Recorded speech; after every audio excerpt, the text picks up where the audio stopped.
Today I will show you an action-adventure film from 2015, titled Chronicles of the Ghostly Tribe. Spoilers ahead. Watch out and take care. Many times through the years, strange things have been found in China during various excavations, from bones that don't belong to any known creature, not even dinosaurs, to thousand-year-old bodies with the skin and flesh still intact. One of the scientists involved is Professor Yang Chelin, who in 1978 inaugurates Post 749 in the Kunlun Mountains, a special team dedicated to specifically finding out the secret behind all these mysterious discoveries. It is now 1979, and Hu Bai-yi is one of the many soldiers working hard in the excavation. The job is exhausting and he often falls from sheer fatigue, but the professor's daughter Yang Ping is always there to support him and help him regain his strength. When Hu Bai-yi met her for the first time, he felt like she had known her for a long time. The two of them have a bond that makes his friend Kang Sun jealous. After the team retrieves another giant skull from an unknown beast, the cave begins shaking and suddenly it explodes, destroying their whole camp. The soldiers, led by Officer Han Jiuyang, get their weapons ready to fight back, but the only ones to come out from the cave are Professor Yang and some workers. This incident isn't a complete loss, however. A path has opened inside the mountain, so they'll send a special team to go with Professor Yang to investigate. Yang Pin immediately volunteers to help her dad, and that causes Hu Bai-yi to volunteer as well, which in turn makes Kang Sun come along too. The team enters the cave and follows the discovered path until they come across a giant chasm, which they proceed to climb down while noticing a butterfly-like creature flying around them. They eventually make it to an icy platform with another chasm in the middle, so they climb down this one as well until they find an unexplored cave filled to the brim with strange fossils. After wandering around for a while, they find an exit that comes out at a complete opposite mountain from the one they entered. There, Professor Yang tells Hu Bai-yi that legends say somewhere in this area is the gate of an ancient kingdom belonging to a pent secret government. Their chat is suddenly interrupted when the other soldiers let them know of a very important find, a humongous paw print on the snow. While Han and the rest of the team finish installing a door at the mountain entrance, Professor Yang and his men begin following the trail of paw prints to find the beast that left them, which is actually nearby. The creatures they find first, however, are the little flying guys from the cave, but now they look at them more closely, they notice they aren't butterfly-like, they're weird-looking bats. Nothing happens when they land on a sleeve, but one of the soldiers catches one with his bare hand and that proves to be a mistake. He suddenly starts burning with a blue flame at an alarming speed until there's nothing left but his bones. Soon they're surrounded by these bats and the soldiers begin shooting to scare them away, but they lose a few men to the fire anyway. All the shots scare the giant beast and make it go away, but its sudden heavy turning causes an avalanche. The party starts running down the mountain as the snow swallows many of the soldiers, but there comes a point where they can't keep going. There's an abyss in front of them. They have no other choice but to jump, but before doing so, Professor Yang ties Hu Bai-yi and his daughter together. The pair falls and the rope gets stuck on a piece of ice, and after moving from side to side a couple of times, the friction makes the rope break and the two of them fall.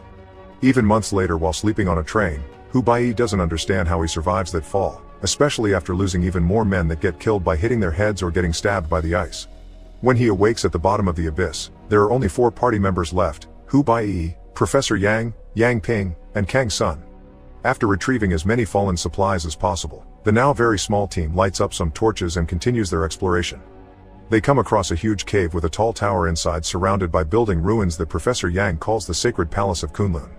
The tower is said to have 9 levels where demon creatures have been sealed, and it's what Professor Yang has been looking for all this time. He gets on his knees in a sign of reverence, then lights up a candle waiting at some sort of altar, which creates a freaky tall flame that causes a bunch of bats to show up and surround the tower with a red glow. Professor Yang believes Hu Bai-yi and his daughter can open the tower door, so he sends them, and when they walk in hand, the professor's theory shows to be true. The door opens and starts glowing as a light appears at the top of the tower, summoning a bunch of spirits that fill the room. But all of it suddenly goes away when Kang Sun puts out the candle, not liking the idea of opening the gates of the devil. The cave is beginning to collapse, so the group gets going before they are reached by the rocks or the bats, who are now chasing after them. Kang Sun sacrifices himself and stays behind to serve as bait, getting killed by the bats' blue fire and taking out a bunch of them when his body explodes. There's still a bunch of bats free though, and they go after the remaining trio, who at least have put some distance between them.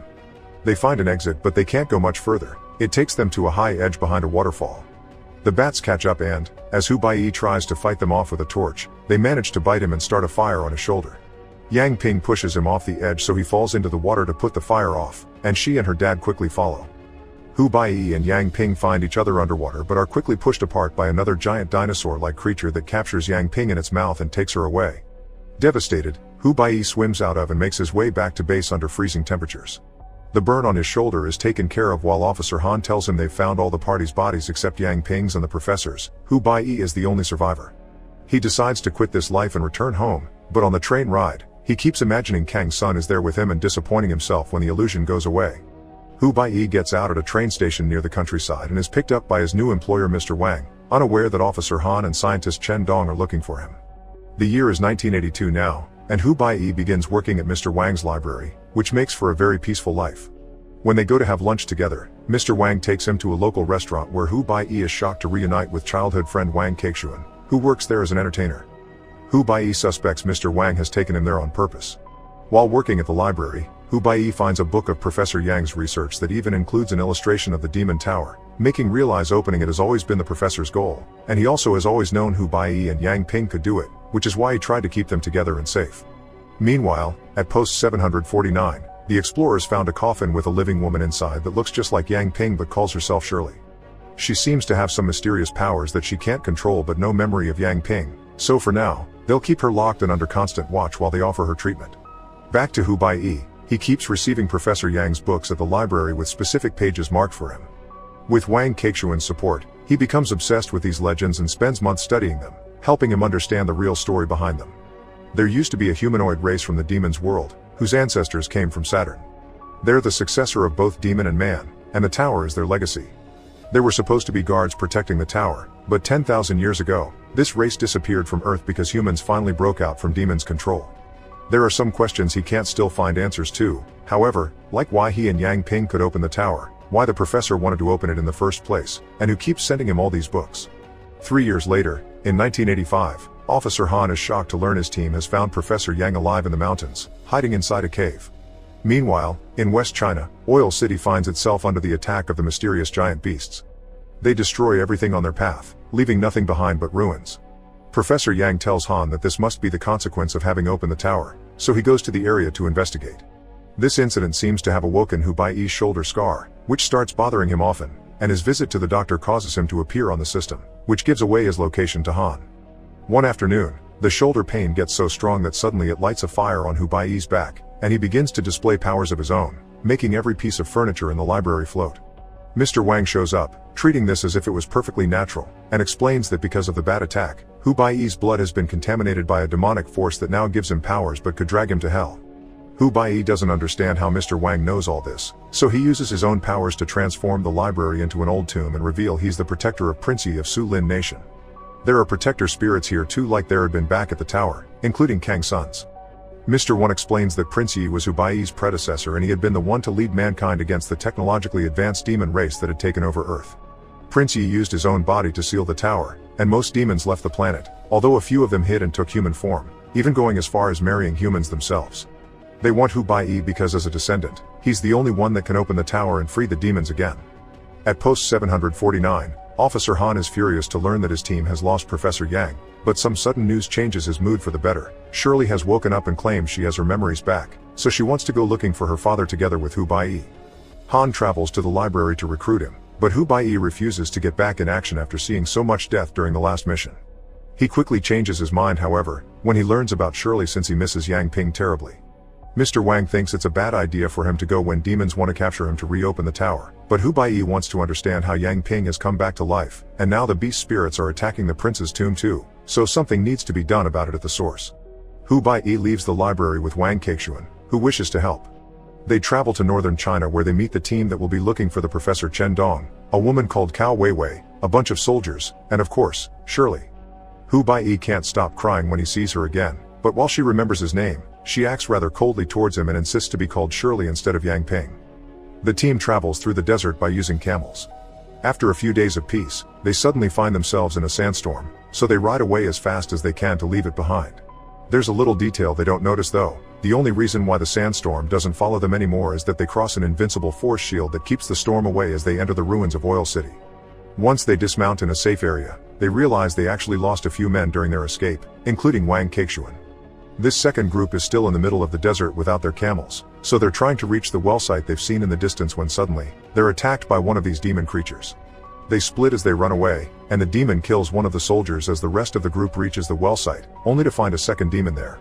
This demon kills all the men except for Wang Kexuan and a friend, who find a bicycle and make their way into Oil City to reunite with the rest of the team, who has been exploring around and finding nothing but ruins and bodies.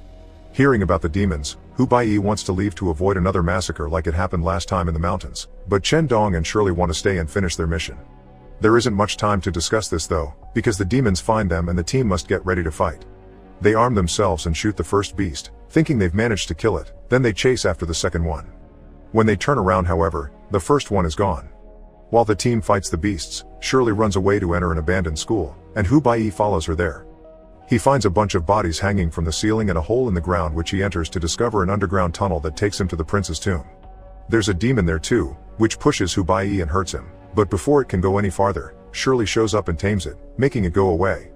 Then she uses her powers to make Hu Baiyi's unconscious body levitate into the coffin, which she closes before leaving.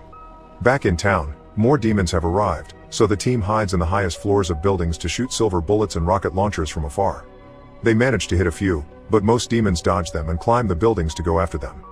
Wei Wei manages to avoid being found by pretending to be a mannequin, then she runs to hide inside a bus with Wang Kexu, and while they try their best to survive the constant hits the demon that has been chasing her keeps throwing at the vehicle. Hu Baiyi wakes up inside the coffin and is desperate to get out, but he notices something magical is happening. His wounds are closing and healing at an incredible speed. Mr. Wang's spirit appears before him, telling him the coffin will help the prince live again. Then Hu Baiyi finds himself falling through darkness and showing up in front of the tower. There, he can finally learn what has happened to Yang Ping. The beast that captured her brought her to the cave and dropped her on the flame, which burned her body and made it apt for the demon queen to take over. Now Shirley is in control of the demons and is unleashing them in town. After the beast is gone, Hu Baiyi approaches the tower to talk to the queen's spirit, learning that Yang Ping was the other person that could open the door because she's her descendant. She refuses to give up her body, and points out that killing her would kill Yang Ping as well. Hu Baiyi swears he'll find a way, and finding this amusing, the queen sends him back to town. Finding the demon attacking the bus, Hu Baiyi quickly shoots it to free his friends, but he can't do anything about Chen Dong, who is hanging on the edge of a roof. The demons keep coming after him, but Shirley needs him to open the tower door, so she jumps in his defense, throwing a car at the beast to make them go away. The ones attacking their friends are still around and ready to strike. Chen Dong is even putting his gun against his temple to choose his own death instead of giving his life to a demon. But at the moment, Hu Baiyi looks into Shirley's eyes and realizes he'll never get Yang Ping back, so he shoots her 3 times, causing all the demons to disintegrate and the tower to crumble. Admitting Hu Baiyi is the only one with the power to kill her, Shirley kisses him before falling unconscious and transforming back into Yang Ping. Hu Baiyi cries over her death, but Yang Ping suddenly speaks and expresses how glad she's to see him one more time, so Hu Baiyi picks up her body and takes it to the prince's coffin, hoping to heal her. He lays down with her inside, and as he touches her forehead with his, he gets a vision of her memories. Yang Ping had powers since she was a little kid, including the ability to bring beings back to life, but her mother forbid them to use them. It wasn't until she saw her burn in blue fire that she understood her mother was a descendant from the demons that took a human form and married normal people. This is why Professor Yang had been researching the tower his whole life. He hoped one day he could save his daughter from the destiny that awaited her. Back in the cave, the only reason why they survived the fall was that Yang Ping had used her powers to revive them all. Before the connection ends, Yang Ping tells Hu Baiyi that she loves him and requests not to give up on trying to find her father. Hu Baiyi respects this wish and leaves the desert with his team on the camels, ready to keep on searching while a giant beast watches them from afar. Make sure to subscribe and turn on notifications so you can watch more videos like this. Thanks for watching.